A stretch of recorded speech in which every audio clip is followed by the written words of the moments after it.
I looked with great anticipation to going to New York and just thought it was the most beautiful of cities and so great. And so I got there and I had the feeling, at last I have reached New York.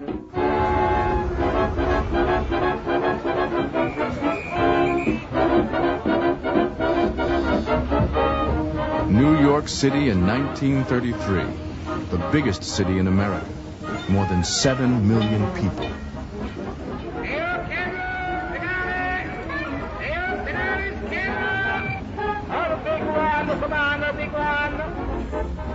New York was the financial center for the nation, but Americans were losing confidence in capitalism.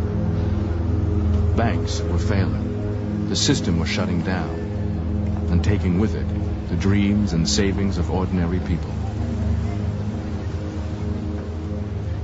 New York was a city of modern skyscrapers, but the streets below, designed for the horse and carriage, were now clogged with 800,000 cars a day.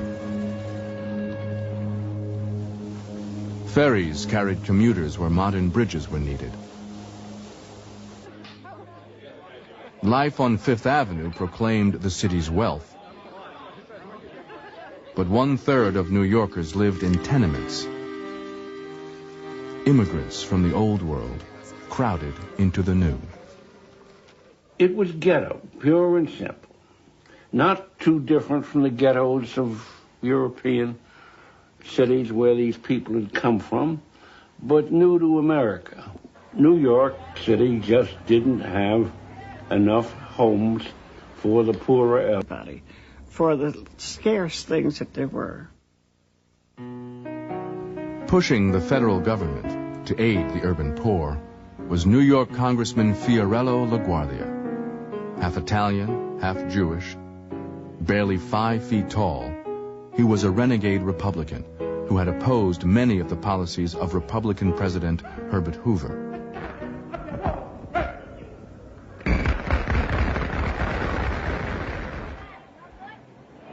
LaGuardia's district was East Harlem, a neighborhood of European immigrants. LaGuardia was very eager to promote bills and to introduce bills that would improve labor conditions, that would improve housing, that would improve economic conditions. And I think that was characteristic of him all through his life. But in March of 1933, the homeless and the poor lost an advocate in Congress. Defeated in the Democratic landslide, LaGuardia returned to a New York where victims of the Depression camped in cardboard shanties. LaGuardia swore he would give up politics, but few believed he would stay on the sidelines if Roosevelt's New Deal could help the city of New York. History turns a page. President and Mrs. Hoover, leaving the White House after 4 trying years, greet Mrs. Roosevelt on the portico. The President-elect awaits them in the car in which he and Mr. Hoover will ride to the Capitol together. The retiring President and the new, the man who bore the burdens and the man who now assumes them. An historical moment in the life of a nation is approaching.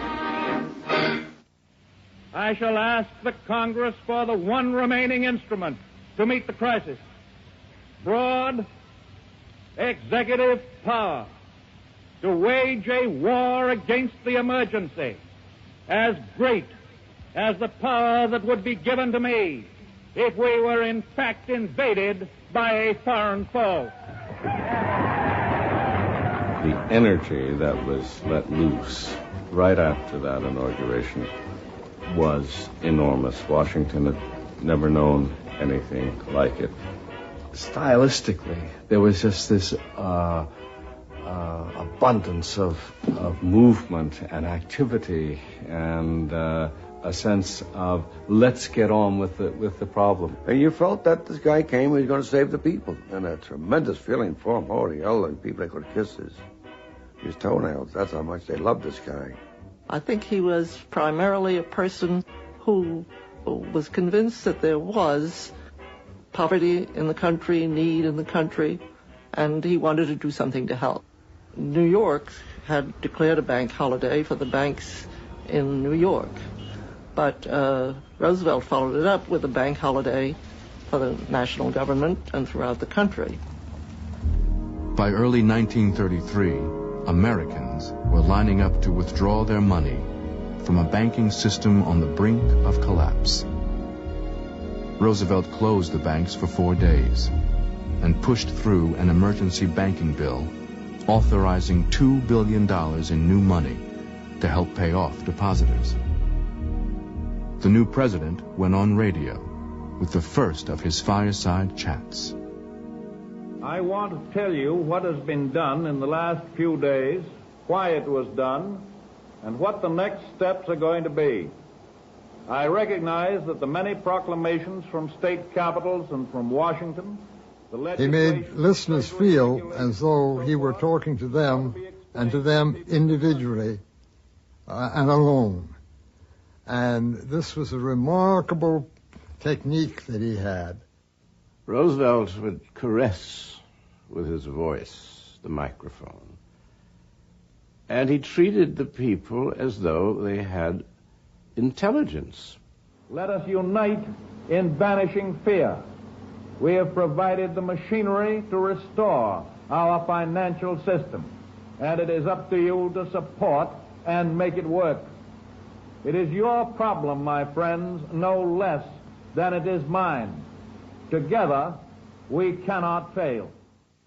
I remember in those days, if you went through any area during the fireside chats, you could hear them walking down the street. You didn't have to worry about getting home in order to hear it, because it would be turned on all the way home. We would ourselves sit down and talk over what he had said, and then we would look at what was happening all around about us, but still come out feeling good about it, feeling better than we had felt, though we had problems. We were a serious country. The people had something to do with the government, and they felt in Roosevelt they had somebody who understood them, somebody who spoke to them. Other politicians found him mendacious and tricky, which indeed he was, but he was also had a direct pipeline to the people. First Jobs program, the Civilian Conservation Corps, put 250,000 young men to work restoring the nation's forests.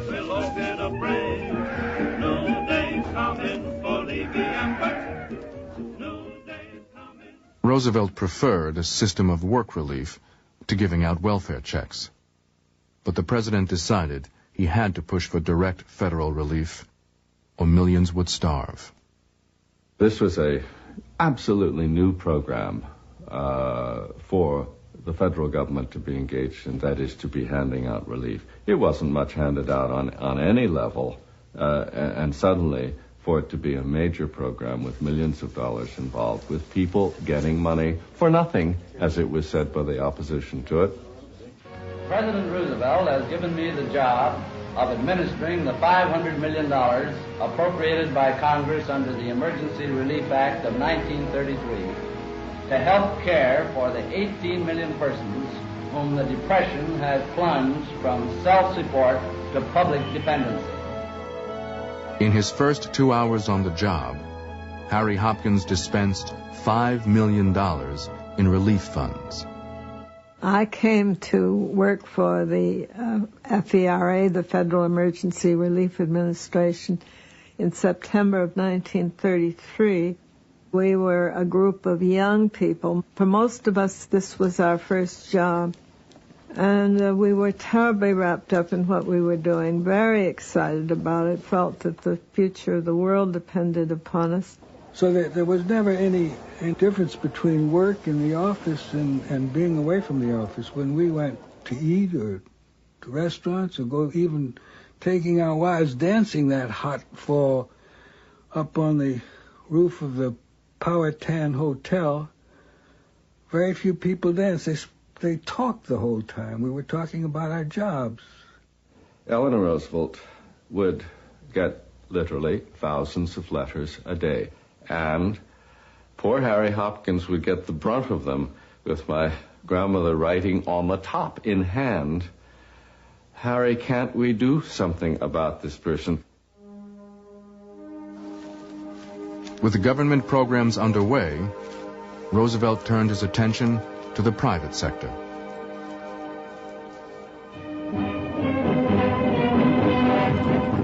Blue Eagle's loyal legions on parade.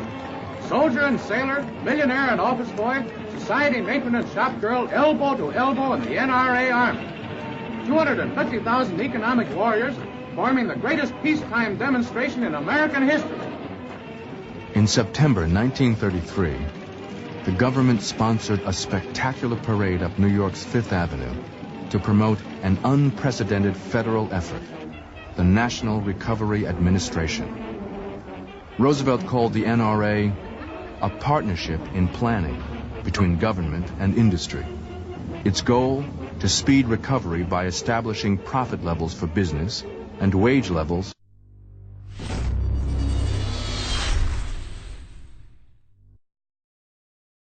for labor. In a show of national solidarity, more than 2 million employers across the country promised to abide by the NRA codes. The NRA means to me a steady job with more pay. The extra kind comes in handy. I got a new job and it's great to be working again. Thanks to President Roosevelt's plan, the NRA, which has made it possible for me to resume my position as a mannequin. I am 100% in back of President Roosevelt's Recovery Act, and I want every one of my customers to know it. The NRA also supported the right of employees to form unions and bargain collectively. Garment workers in New York City used the NRA to win higher wages and better working conditions. It was almost enough for a president of this great nation to take account of us foreigners, which is what all of the union members were, practically without any exception, and acknowledge that things are bad and that workers are permitted to organize. We must say that the NRA improved our needle industry. We are able now to make a living better than any time before. We work in short hours and getting better pay. Long live President Roosevelt. Not everyone applauded Roosevelt's New Deal. Senator Thomas Gore, a Democrat from Oklahoma, was an outspoken opponent. My grandfather felt that any kind of government regulation was wrong. One of the things that he disliked about Roosevelt was not only the centralizing of all power, but this vast bureaucracy. He kept all those acronyms. He kept setting up NRA and this and that. Unlike Hoover, Roosevelt would try anything.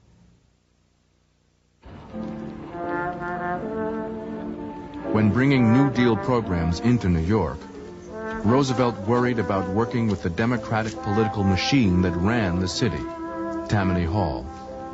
In 1932, as governor of New York, he had backed attempts to force Tammany Mayor Jimmy Walker out of office. Walker was probably the most charming man who's ever held public office. And he's also a brilliant man. He could do more in 5 minutes than most mayors could do in 5 weeks. And he did it. But he was also completely amoral and corrupt. Tammany Hall was in charge of the city, and the city had become so accustomed to corruption that it was hopeless to try and get anything done without paying in some way or in some form for what you got. Bus franchises, for example, were given out to people who paid large sums of money to city officials. If anybody was hated in New York City at that time, it was Tammany Hall. You know, Tammany Hall, if you had a grocery store, the cop would come in and take this. If you had a peddler store, you take an apple. You go into a restaurant, they'd eat for nothing. Arrogant, arrogant, arrogant. Corruption had stopped the building of the Triborough Bridge. With an initial $50 million price tag, it would bring jobs and economic development to a city desperately in need of both. But Tammany politicians squandered the first $5 million and could not raise the rest. The Triborough became the bridge to nowhere. Judge Samuel Seabury spearheaded an effort to probe graft in New York. The Seabury investigations got started because of corruption in the magistrates' courts, and they led from there on into a legislative investigation of the whole city government. And Walker resented it, and finally, he was brought up on charges. Hello, everybody. That's all I can say now, with a lot of other good stuff to follow. And he resigned. From the Bronx and happy Harlem to the windswept Battery, we fight for New York's honor and the fusion victory. The Fusion Party, a movement of reformers, anti-Tammany Democrats and Republicans, turned to former Congressman Fiorello LaGuardia as their candidate for mayor.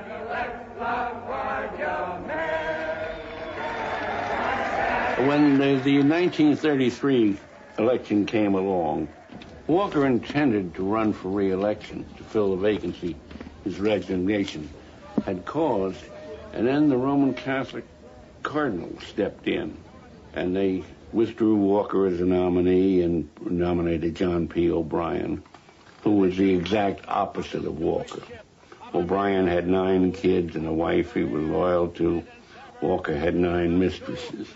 Walker was brilliant, O'Brien was slow.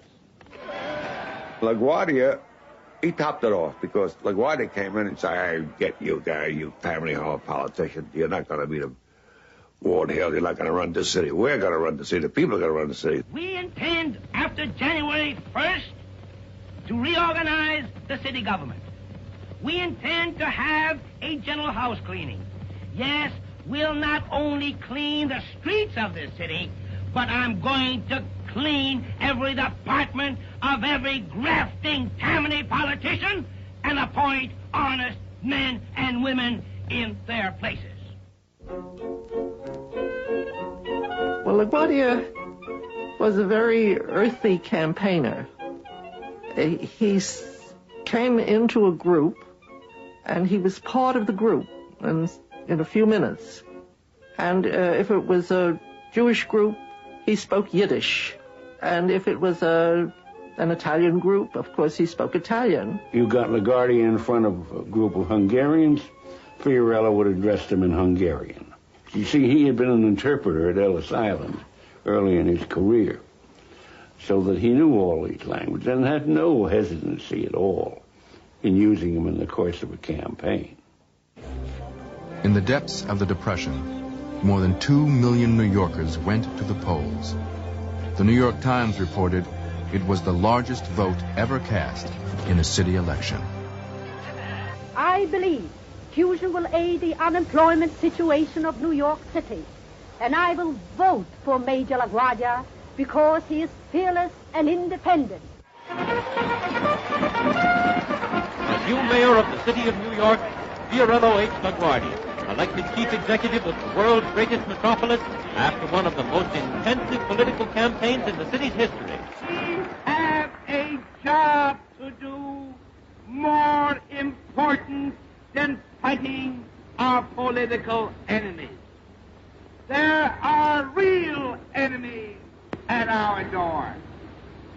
They are hunger and squalor and misery and disease.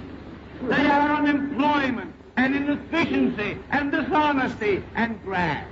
They are waste and sorrow. These are our real enemies.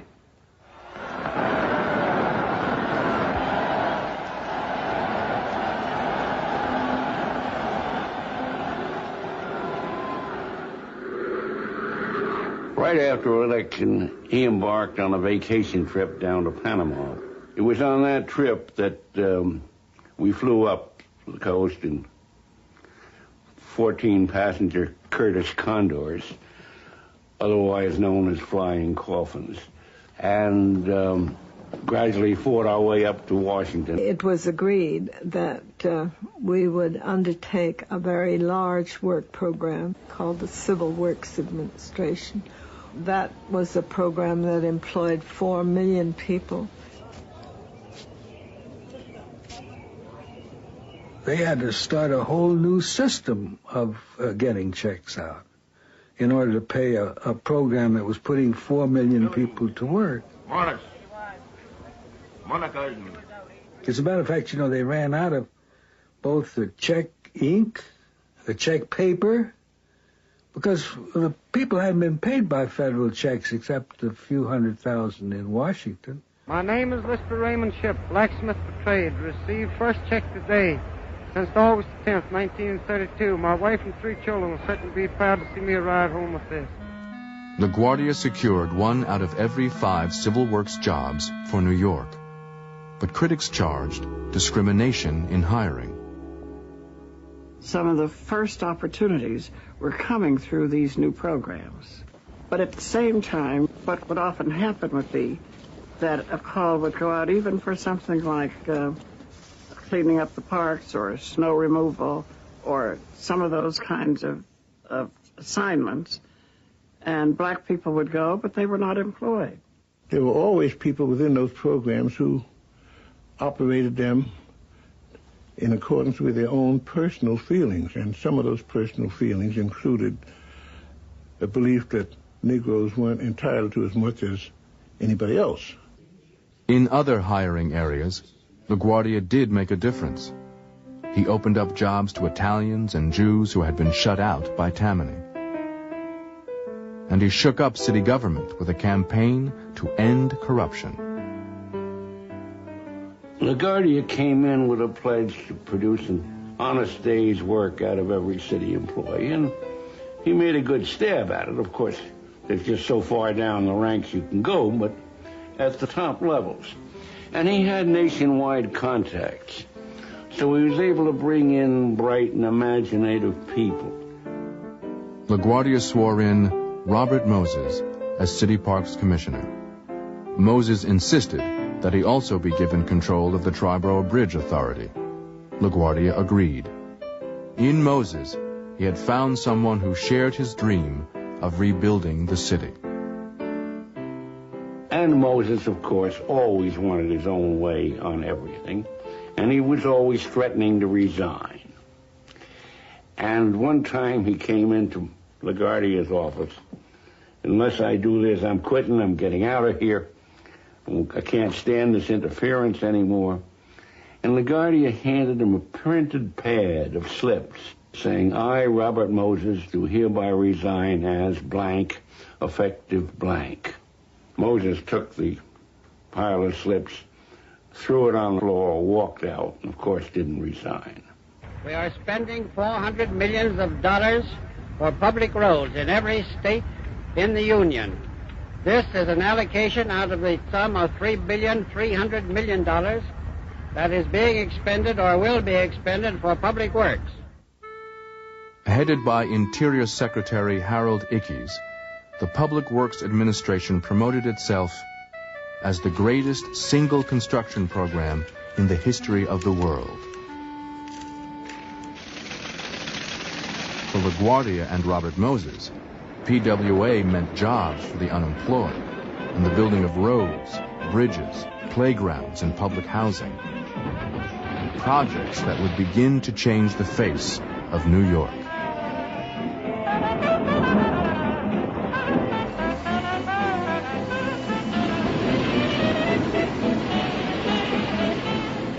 LaGuardia actually got more money from the Public Works Administration than any other city in the country because they did have a way of getting specific plans that the government was able to see and undertake and finance. How much will this new project of yours cost, Fiorello? Well, Harold, this particular one, eliminating land, I would say about $15 million. I think he was a pain to some, and he was a pleasure to others. If they wanted the project, then he was really a pleasure to be whole. If they didn't want the project, he was so insistent and persistent that they were very happy if something would cause an emergency which would require his leaving, because he didn't give up easily. But LaGuardia's plans soon ran into trouble. The mayor did not know that Robert Moses had been feuding with Franklin Roosevelt for almost 10 years.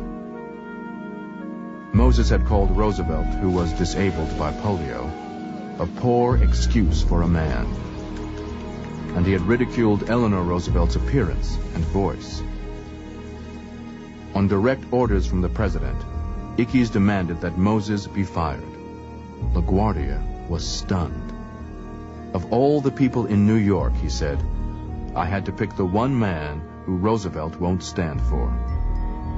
And I forget who it was, probably Harry Hopkins, said, you know, Mr. President, aren't you being a little bit vindictive about Robert Moses? After all, he's just Parks Commissioner in New York, and you're President of the United States. And Roosevelt said, cannot the President of the United States have at least one petty, malicious, vindictive response to someone? Moses refused to resign. For almost a year, LaGuardia stalled, and the federal money kept coming. Finally, Roosevelt had had enough. At the president's direction, Ickes cut off all funds for New York, including the Triborough Bridge. Federal money would soon run out and cost the city tens of thousands of jobs.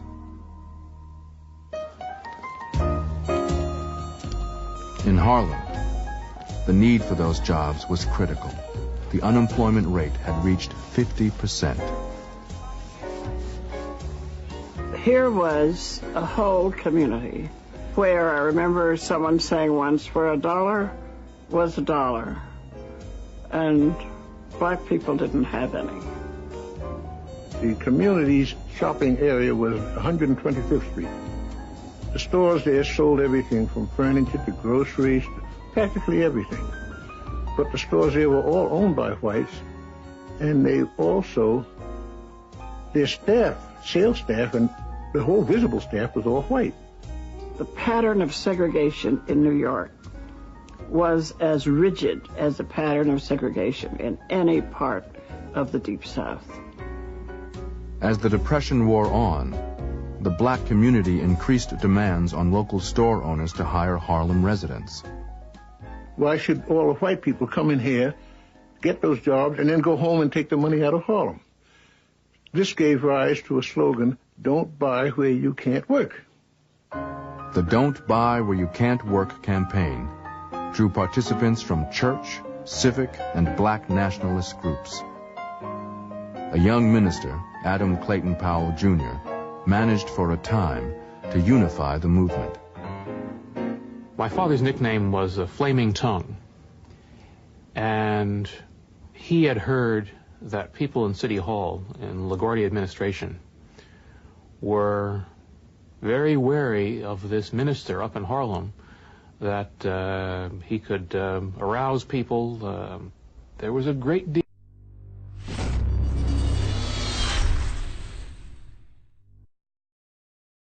of mistrust by the LaGuardia people. What is Powell up to? And there was certainly mistrust on the part of my father. Why isn't City Hall dealing with this? I had a little assignment, which was to go to a record shop with another girl. And we were to go in the record shop and say to the owner that we felt that he should hire blacks since we bought records. And it was at that moment, and I can almost feel it now, and he took to me and he said, why don't you go up to Spears? That's a furniture store up the street. Because you can't take that furniture, but you people will steal all my records. Well, I came alive at that moment. And I tell you, he put something into me. We rushed back to Adam Howe. We told him what had happened. And he said, well, you're absolutely right. So they added more pickets to us. And we went back and really helped to put that man out of business. Some merchants gave in to the demands. Others went to court. In October 1934, the picketing was ruled illegal.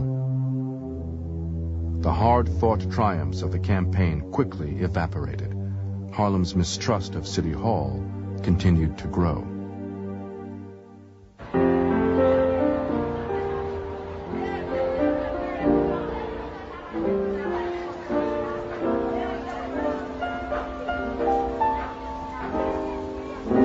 That fall, 1 in every 7 families in New York City depended on relief.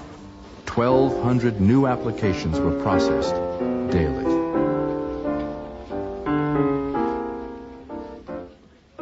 We're 8 in a family and got a couple of pounds of macaroni, and we ate macaroni, and we ate macaroni.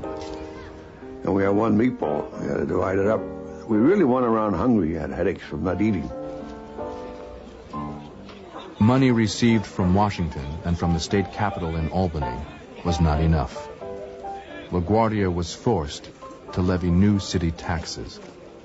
Every cent from this tax goes for direct relief, food, clothing, rent, fuel for the unemployed of this city. The payers of this tax are contributors to a worthy cause. The dodgers and those who advocate dodging this tax are just cruel, selfish bread snatchers. It was very exciting to be part of the new reform administration. For one thing, LaGuardia was an exciting person to work with. And for another thing, the things which he espoused and which he was doing and which he wanted were things that I felt were very much to the benefit of the community.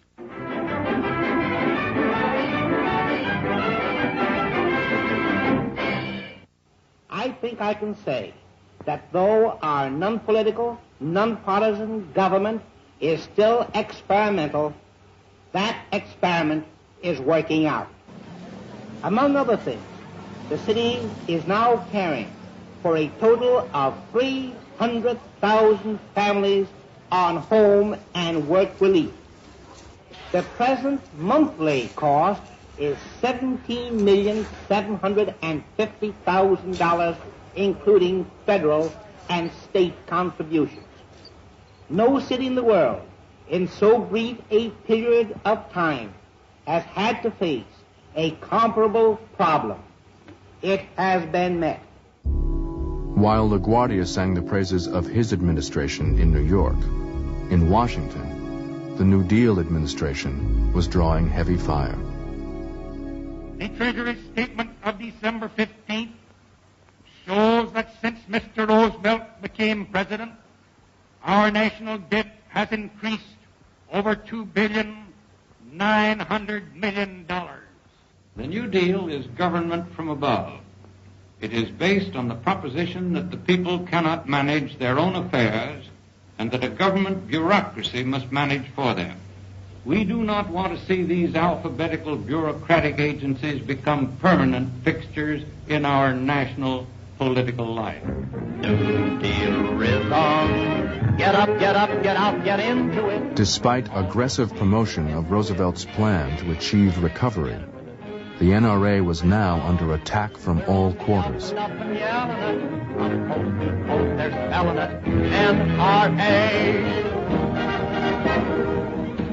The NRA was blamed for driving up prices and driving down production, and for favoring big business.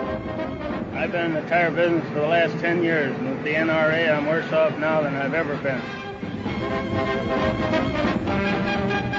The codes under NRA have had a tendency to build larger, the large companies operating in their fields, and have worked a terrible hardship upon the smaller competitors and upon the American consumer. The NRA got also to be called the Negro Runaround. And that's what we found we had, that no matter how hard we worked, we came up with the least good job and with the least good pay.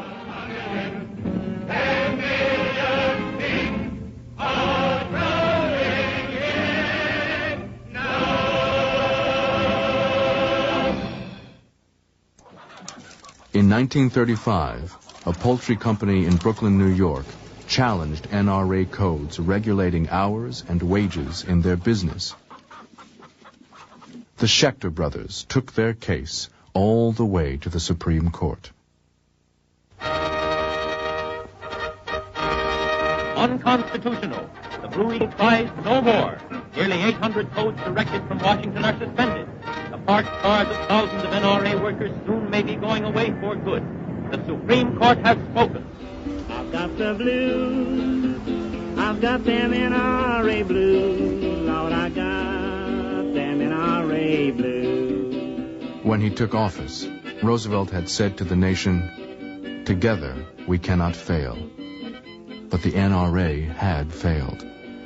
After 2 years of New Deal programs and billions spent, the Great Depression continued.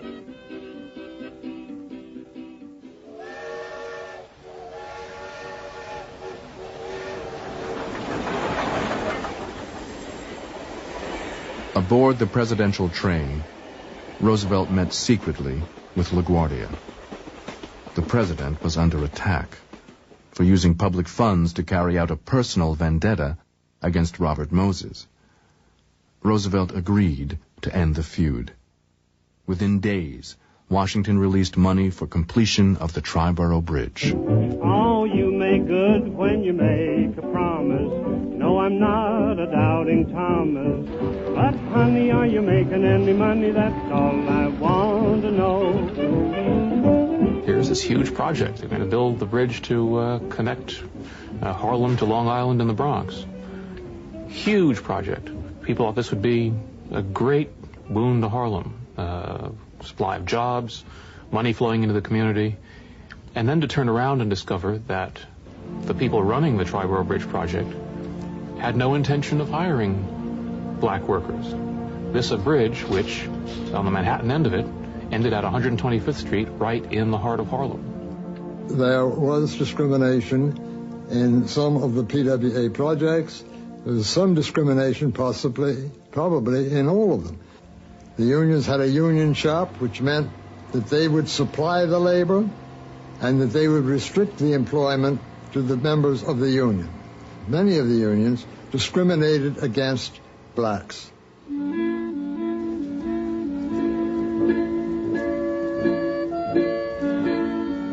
The disillusionment when that money didn't seem to find its way into the pockets of the people who needed it in Harlem was severe. And my father talked to LaGuardia and warned about difficulty of conditions, frustrations, and how really the conditions were right for a major problem in Harlem to suddenly erupt. Harlem's experience with the police added to the frustration. For years, residents had complained of police brutality. Most charges went unanswered or were dismissed. In the spring of 1935, tensions in the community came to a head. There were rumors, and that's the way such things begin, that a black boy had been mistreated by the police, and then there was another that a woman had been hit. But before anyone knew it, thousands of people were in the streets, and there was this great upheaval and a real riot up and down the street.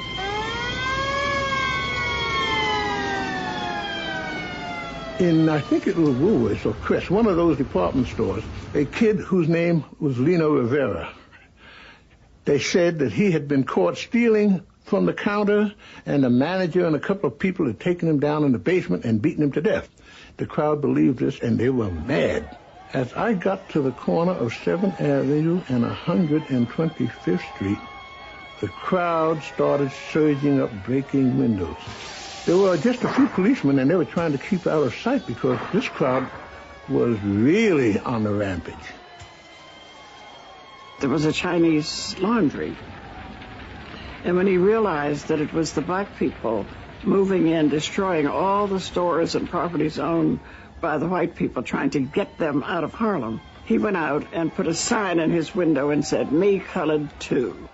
The riot started around 3 o'clock in the afternoon, and it began to peter out around 3 a.m. But along around 2 a.m., I got a call from Jesse Battle down at the 28th Precinct, which was 123rd Street. He said they had found the boy. I picked up a knife and put it in my pocket. The floor walker caught me. He put the knife back in its place, and then he started shoving me out the store.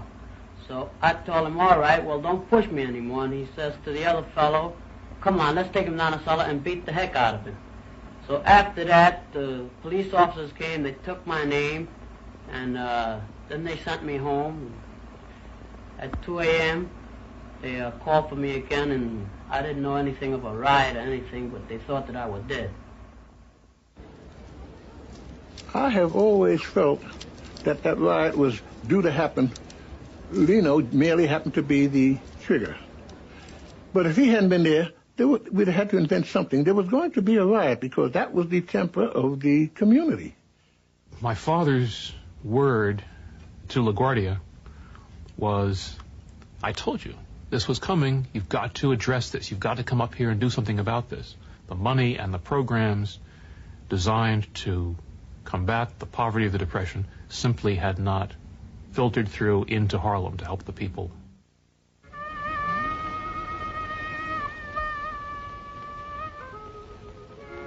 The riot marked the beginning of LaGuardia's real attention to Harlem and its problems. Within a year, he appointed the first black magistrate in the city's history and pressed forward with public works projects to benefit black residents.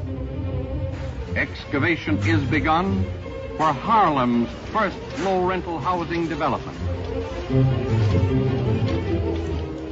These new Harlem homes, when finished, will help ease the housing crisis in one of the worst New York slums. Also, in the wake of the riot, the mayor formed a commission to study conditions in Harlem. The report was highly critical of the police and the prejudice that touched almost every city department.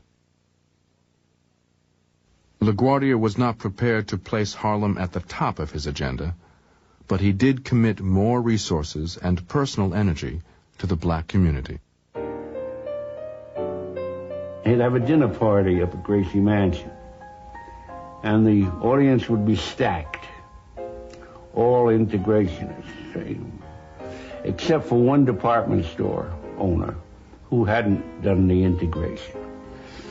And as the conversations at dinner table somehow would lead around to this, and everybody would talk up in favor of the need and what they had been doing and whatnot. And this poor Patsy was the only one out of 20, saying he left there convinced that he had to do something about integration. He would give out a call and he would say that you have to go into this community, take on people. He insisted that people be employed. And he did not talk against discrimination, but he would say, we've got to get more blacks, we have to get more people of different races, and so on. And so you had the beginnings of opening up of City Hall, first to this mayor who was elected, who was himself Italian and Jewish.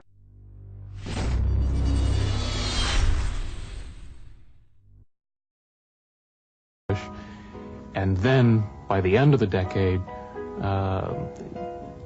opening reluctantly or otherwise to somewhat more influence by the black community. In New York, the mayor could prod and cajole, but the power to create more sweeping social and economic changes lay in Washington.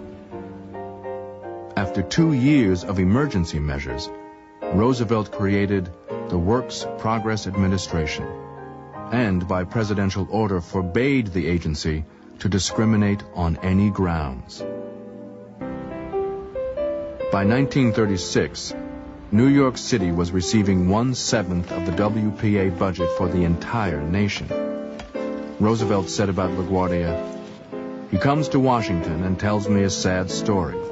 The tears run down his cheeks, and the first thing I know, he has wangled another $50 million out of me. And we shall continue on our onward march of progress to make this a better and a happier city. The mayor and Robert Moses continued to modernize New York. The West Side Highway would make it possible to drive non-stop from one end of Manhattan to the other. LaGuardia Airport would become the busiest in the world, handling 200 flights a day.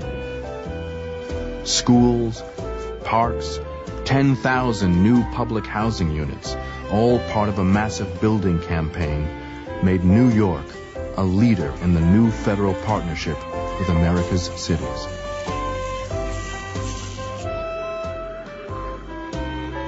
On July 11th, 1936, with Mayor LaGuardia and Robert Moses in attendance, President Roosevelt dedicated the bridge that had brought pain and now pride to New York City.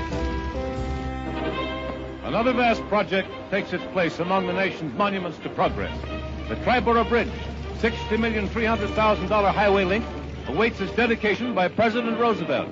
Yes, people require and people are demanding up-to-date government in place of antiquated government, just as they're requiring and demanding Triborough bridges in the place of the ancient ferries.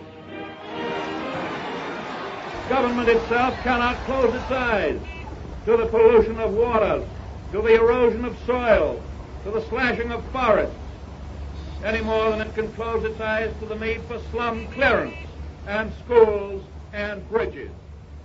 May the Triborough Bridge, in the years to come, justify our efforts and our hopes by truly serving the city, the state, and the nation.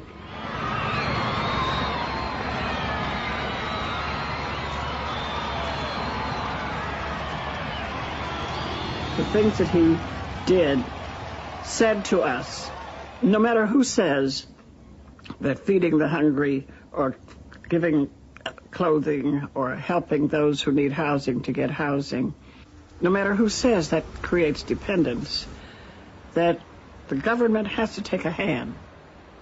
He saved capitalism. Whether this is a good thing or not, I'm not about to betray my sentiments, but he saved it.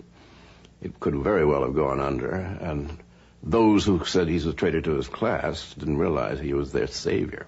Remember, the people at that time were called downtrodden. They had no lead, they had no hope. So you had two new guys come into the picture, Roosevelt and LaGuardia. And they stayed with America for a long, long time. The image of Roosevelt and the image of LaGuardia.